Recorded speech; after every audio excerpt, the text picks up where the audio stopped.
Thanks for coming to join me on the stage here, Jim.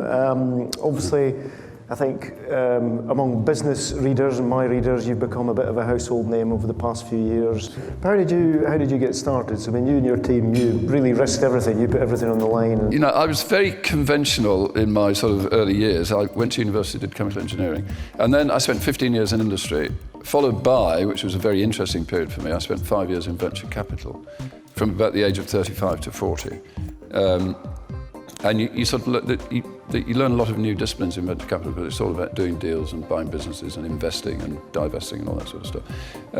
And at the age of 40, I kicked off on my own through one of the deals that I did in my venture capital work. So you crossed the fence. So I crossed the fence, which is quite unusual actually. But when I did start at the age of 40, and I did hop over the fence, one of the philosophies of venture capital in those days was they wanted everything you owned on the line, including your sort of children and cat and your dog, really. So they really wanted your, whole attention if you were going to be spending their money.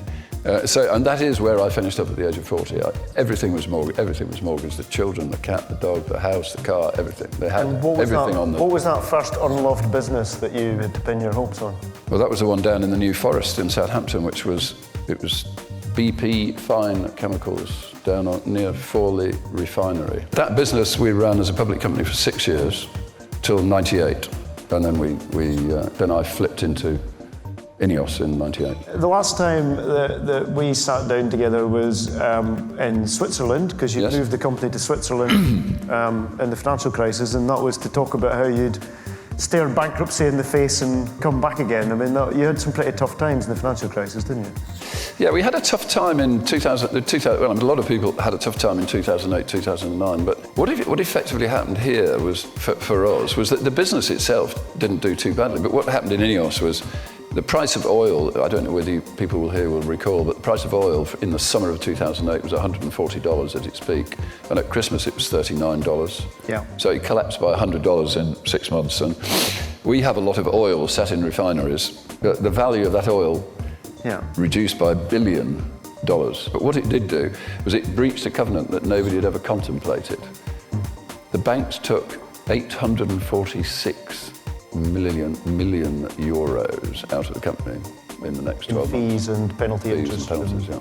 So that was what caused the problem in INEOS. And yet so my advice to you would be don't breach covenant. If I have any advice here, that's the single piece of advice I would: don't ever breach a covenant. Yeah. And now also you've got this great project, Project Grenadier, to recreate some kind of successor to the Land Rover Defender. Yes, we sort of think it's manufacturing. It's not the type of manufacturing we're sort of mainstream for us, really. But I mean, there clearly is a hole for that. It's been around for 67 years, and people have pet names for Defenders. They don't have pet names for any other car, do they?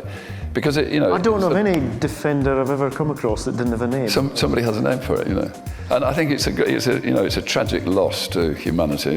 The Defender was stopped 2 or 3 years ago. And is it going to be built in Britain? We'd like it to be built in Britain, but the numbers have to add up. I can't sort of. Have you got a plan in mind? Would you build a completely greenfield plant, or would you take capacity? Well, the issue is if you build it in the UK, you have to build a greenfield plant, because there aren't any alternatives in the UK. If we build it in Europe, there are lots of plants that we can acquire, which people have vacated. I'd very much like to build it in the UK if we can.